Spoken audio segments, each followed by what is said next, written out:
Hi, my name is Soma, and I try to counsel people through my own observations, through my life experience, and along with astrology.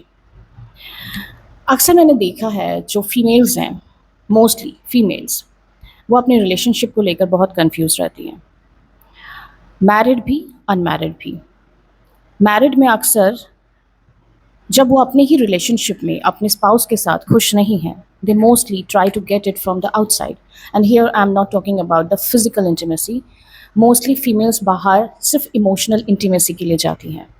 They don't try to find the physical intimacy in 95% of the cases. वो इसलिए नहीं जाती हैं और वो सामने वाले इंसान से किसी तरह का कमिटमेंट नहीं चाहती है, but they want to know क्या इमोशनली वो भी उतने ही इन्वेस्टेड हैं जितना वो खुद उस रिलेशनशिप में इन्वेस्टेड हैं।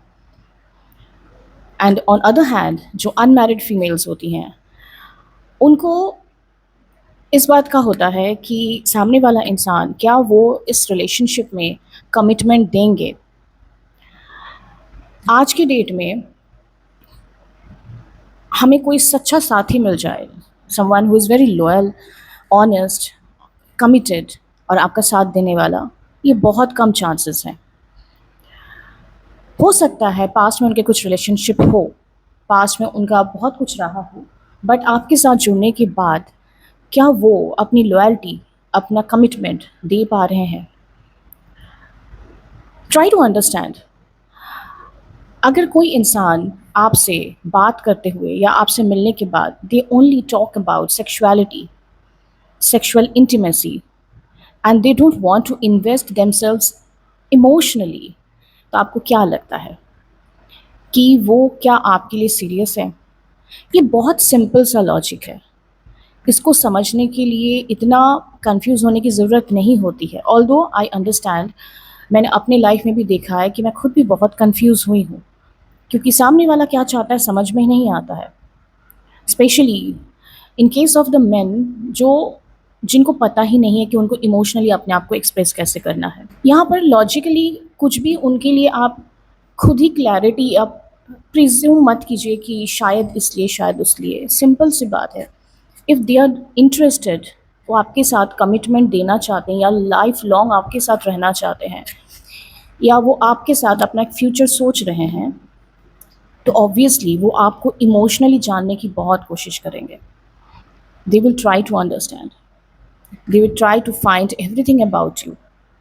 मेन और वुमेन दोनों में बहुत डिफरेंस होता है, उनका तरीका सेम नहीं होता है, बट ह्यूमन लेवल पे मैं समझती हूँ कि उनको इतना तो समझ में आता ही है कि उन्हें अगर वो चाहते हैं कि सामने वाले के साथ, सामने वाले फीमेल के साथ मुझे आगे लाइफ लॉन्ग जाना है, तो दे शो, कुछ तो वो हिंट देते हैं। आप अपने आप को उनकी जगह पे रख के देखिए। व्हेन दे मीट, वो सिर्फ आपसे सेक्सुअल इंटीमेसी की मांग करते हैं। When they talk about sexual intimacy, then इसमें दो राय कहाँ से आती है कि वो क्या चाहते हैं। इट्स वेरी सिंपल, वो सिर्फ आपसे उतना ही चाहते हैं जितना वो आपसे बात कर रहे हैं। उससे ज़्यादा चाहते तो उससे ज़्यादा बात करते। आपके साथ फ्यूचर चाहते तो फ्यूचर को वो बात करने की कोशिश करते या फ्यूचर के बारे में कुछ डिस्कस करते। अगर एक कपल है, चाहे वो मैरिड कपल हैं, चाहे वो अनमैरिड हैं, चाहे उनमें से एक मैरिड है दूसरा अनमैरिड है, if they want to get intimate physically, that's their choice, right? But now I am talking about emotional intimacy, जहाँ पर मोस्टली कन्फ्यूजन है, जहाँ पर समझ में नहीं आ रहा है कि आगे क्या है, फ्यूचर क्या है। In that case, if it is only sexual intimacy the other person is talking about, that means they are not serious about you.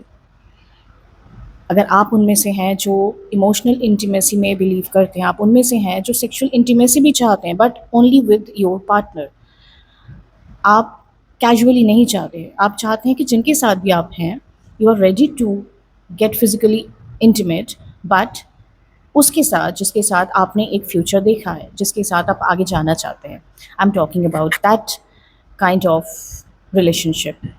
अगर दोनों ही रेडी हैं उसमें कोई प्रॉब्लम नहीं है, because that's the personal choice. But उनमें से अगर वन सिर्फ यही चाहता है, तो आपको उस बारे में अवेयर होने की ज़रूरत है।